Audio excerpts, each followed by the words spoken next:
Hello everyone, welcome to doctor hub. I am doctor Sandeep Patel और आज हम बात करेंगे if not MBBS then what. तो वो सारे NEET aspirants, 12th science students जिनको एमबीबीएस में एडमिशन नहीं मिल पाया है, तो उनके लिए फ्यूचर ऑप्शंस आपका ग्रेजुएशन पे डिपेंड करेगा।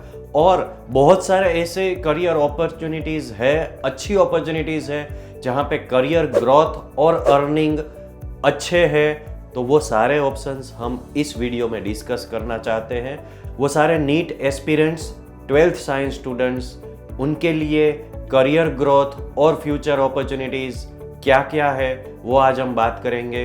अपॉर्चुनिटीज़ तो बहुत सारी है, पर हमने 6 ऐसे सेक्टर है जहाँ पे आप फ्यूचर में अपना ग्रोथ और करियर अपॉर्चुनिटीज़ फोकस कर सकते हैं।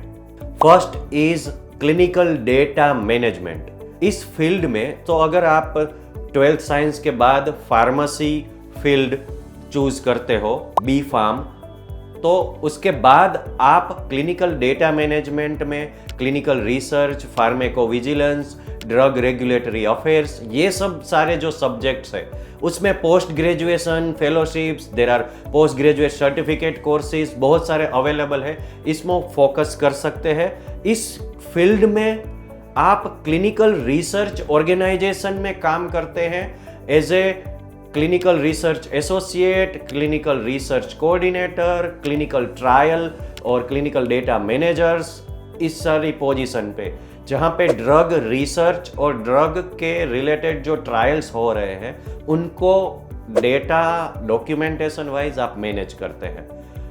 India as well as abroad में भी बहुत सारी अपॉर्चुनिटीज है।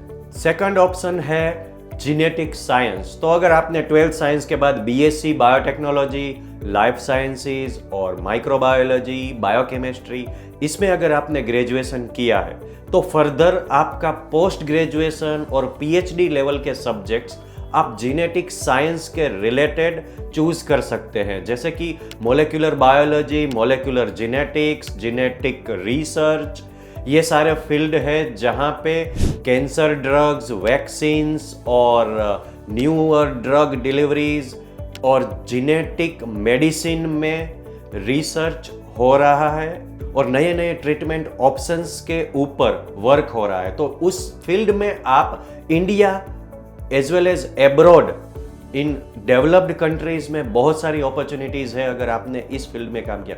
पर हाँ, यहाँ पे पीएचडी लेवल तक की आपकी स्टडीज और उतना डेडिकेशन इस सब्जेक्ट में होना जरूरी है। थर्ड है बायो डिजाइन। तो कोई भी हेल्थ केयर ग्रेजुएट है across any disciplines, any specialisation, medical, dental, nursing, Ayurveda, homeopathy, pharmacy, physiotherapy, किसी में भी अगर आपने ग्रेजुएशन किया है, उसके बाद आप बायो डिजाइंस और मेडिकल साइंस एंड टेक्नोलॉजी में अगर आप कोई फेलोशिप्स, पोस्ट ग्रेजुएट डिप्लोमा और सर्टिफिकेट कोर्सेज करते हैं, इंडिया में कुछ इंस्टीट्यूट्स है ये ऑफर कर रहे हैं। ऑल्सो द एब्रॉड यूनिवर्सिटीज भी इस सब्जेक्ट में फेलोशिप्स और पोस्ट ग्रेजुएट कोर्सेज ऑफर कर रहे हैं। इस फील्ड में बेसिकली आप क्या करते हैं? कोई भी मेडिकल डिवाइस, मेडिकल इक्विपमेंट और हेल्थ केयर मैन्युफैक्चरर देख लो, कोई भी हेल्थ केयर की product, whether it is consumable, कोई सर्जिकल कंज्यूमेबल है, कोई इंस्ट्रूमेंट है, कोई इक्विपमेंट है, उसको जो भी कंपनी मैन्युफैक्चर करती है उसका एक सेपरेट डिवीजन होता है प्रोडक्ट मैनेजमेंट का, और ईच एंड एवरी प्रोडक्ट उसमें रिसर्च, उसकी डिजाइन, प्रोडक्ट को किस तरह से मैनेज करना है, सेपरेट प्रोडक्ट टीम होती है जिसको प्रोडक्ट मैनेजर लीड करता है।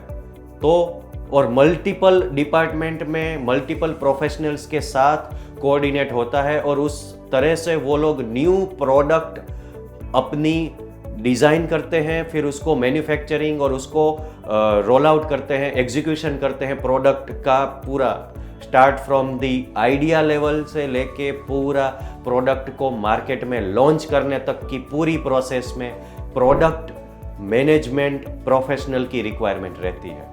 फोर्थ सेक्टर है हेल्थ एंड वेलनेस सेक्टर। तो अगर आपने आयुर्वेदा, नेचुरोपैथी, योगा इन सब में अगर ग्रेजुएशन किया है 12th साइंस के बाद, तो आप हेल्थ एंड वेलनेस सेक्टर में एक्सप्लोर कर सकते हैं। सो नावेडेज अगर आपने ऑब्जर्व किया हो तो there are many health and wellness centres across India जो अदर रेमेडीज है, अल्टरनेटिव मेडिसिन्स है, आयुर्वेदा, नेचुरोपैथी, योगा इन सब थेरेपी को एग्जीक्यूट कर रहे हैं वहाँ पे हेल्थ एंड वेलनेस सेंटर पे।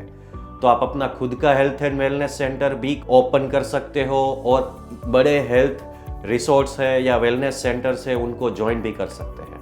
5th सेक्टर है फिजियोथेरापी के रिलेटेड। तो अगर आपने बैचलर ऑफ फिजियोथेरापी किया है तो आप ये 3 स्पेशलाइजेशन में फोकस कर सकते हैं: sports physiotherapy, rehabilitation physiotherapy and pelvic physical therapy.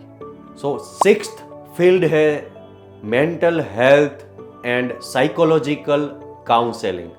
तो आप any health care graduate can explore this field. Nowadays people have a mental health issue, specifically after COVID there are many cases of mental health issues। लोगों को work का stress है, family और relationships के related stress है, unstable relationships है जहाँ पे उनको काउंसलर की, मेंटल हेल्थ एक्सपर्ट की ज़रूरत है।